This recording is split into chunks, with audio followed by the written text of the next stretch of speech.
आज के क्लास में हम जानते हैं परचेस वाउचर में परचेस बिल की कैसे एंट्री करते हैं। हम एक नया बिजनेस कर रहे हैं तो वहाँ बहुत टाइप के परचेस होंगे। हमें परचेस डिपार्टमेंट अलग अलग टाइप के परचेस बिल देंगे। एग्जाम्पल के लिए computer purchase bill, stationery purchase bill, furniture purchase bill, office staff uniform purchase bill, delivery van purchase bill, printer purchase bill. यह कुछ एग्जाम्पल है जो हम नए बिजनेस में परचेस करते हैं, लेकिन यह सब परचेस वाउचर में नहीं जाता। इसका कारण यह है, बिजनेस के अकाउंटिंग में परचेस उसी को माना जाता है जिसे हम खरीद के बेचते हैं। यहाँ हमने सुपर मार्केट का बिजनेस स्टार्ट किया है, तो सुपर मार्केट में जो चीज बिक्री होगा वही परचेस वाउचर में जाएगा। एग्जाम्पल के लिए soap, cosmetic, edible oil, personal care इत्यादि। बाकी हमने जो भी चीज खरीदा है जैसे कि computer purchase, stationery purchase, furniture purchase, office staff uniform purchase, delivery van purchase, printer purchase, यह सब एक्सपेंसेस है, इसका एंट्री पेमेंट में होता है। परचेस हमेशा जीएसटी टैक्स के साथ बिल आता है। जीएसटी परचेस बिल की एंट्री हम आगे जाके एडवांस क्लास में सीखेंगे, लेकिन हम यहाँ सीखने के लिए सिंपल बिना टैक्स के बिल को एंट्री करेंगे। कीबोर्ड में F9 के की को प्रेस करें, परचेस वाउचर एक्टिव हो जाएगा।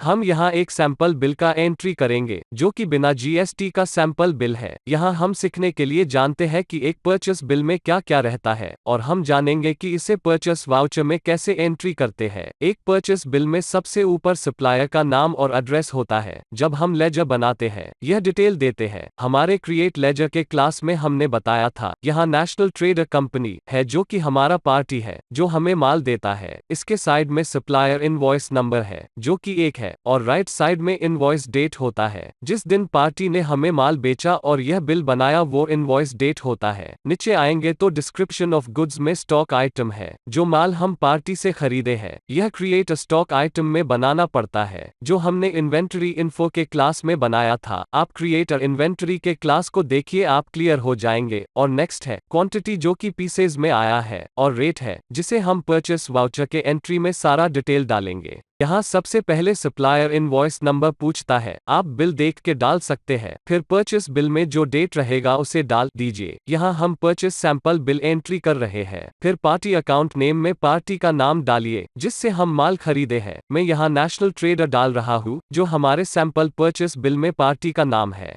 अब यहाँ सप्लायर डिटेल देना होता है। अगर हम पार्टी लेजर बनाते समय एड्रेस डिटेल भरे होंगे तो यहाँ पार्टी का एड्रेस ऑटोमेटिक लेता है। यहाँ आप परचेस लेजर में परचेस अकाउंट सिलेक्ट कीजिए।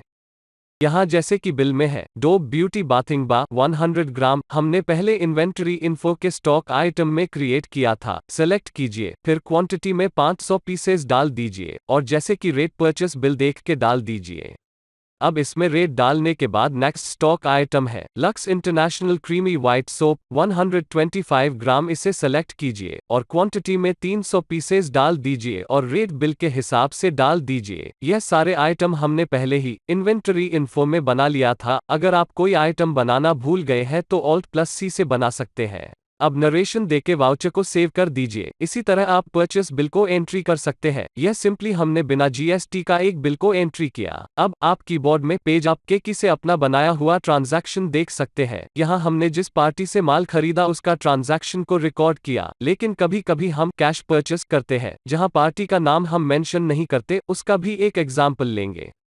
कैश परचेस के एग्जाम्पल के लिए सपोज हमने फ्रूट एंड वेजिटेबल मार्केट गए और वहां से 2 कार्टून ऑरेंज ले आए बेचने के लिए। यहाँ हम ऑरेंज एक किसान से खरीद के लाए कैश देके, जिसका हमको नाम भी नहीं पता, तो यहाँ पे इसका एंट्री होगा इस तरह। मैं यहाँ सप्लायर इनवॉइस में 2 डाल रहा हूँ और डेट 1 सितंबर डाल रहा हूँ। पार्टी अकाउंट नेम में आपको यहाँ कैश डालना होगा। अदर डिटेल को एंटर कीजिए। यहाँ हम कुछ भी नहीं डालेंगे और परचेस लेजर में परचेस अकाउंट को सिलेक्ट कीजिए। नेम ऑफ आइटम में हमने पहले ऑरेंज का स्टॉक आइटम नहीं बनाया, तो यहाँ से आप Alt+C को कीबोर्ड में प्रेस कीजिए। Alt+C के कमांड से अकाउंटिंग वाउचर से डायरेक्टली स्टॉक आइटम क्रिएशन में चले जाता है। यहाँ हमें बाहर जाके आइटम बनाना नहीं पड़ता। अब ऑरेंज स्टॉक आइटम का नाम लिख दीजिए और ग्रुप में फ्रूट को सेलेक्ट कीजिए। यूनिट में हम कार्टून लेंगे और एंटर करके सेव कर देंगे। यह आइटम बन के वाउचर में आ गया। अब यूनिट में 2 कार्टन लिख के रेट डाल दीजिए और एंटर करके आप नरेशन दे दीजिए। तो कैश परचेस में आपने जाना कि पार्टी का नाम डालना नहीं पड़ता और परचेस गुड्स फ्रॉम पार्टी जो होता है वहां हम पार्टी का नाम डालते हैं। इसे आप क्रेडिट परचेस भी कह सकते हैं। अब हम वाउचर को सेव कर लेंगे। आपने यहां जाना कि सिंपल परचेस बिल टैली में कैसे एंट्री होती है। यह सीखने के लिए हम बिना जीएसटी के बिल को एंट्री किए जिससे आपका बेसिक क्लियर हो। नेक्स्ट क्लास में हम सीखेंगे पेमेंट वाउचर क्या होता है और उसकी एंट्री कैसे करते हैं। हमारा यह वीडियो ट्यूटोरियल कैसा लगा? अच्छा लगा तो लाइक और शेयर के साथ कमेंट भी कर दीजिए। Thank you.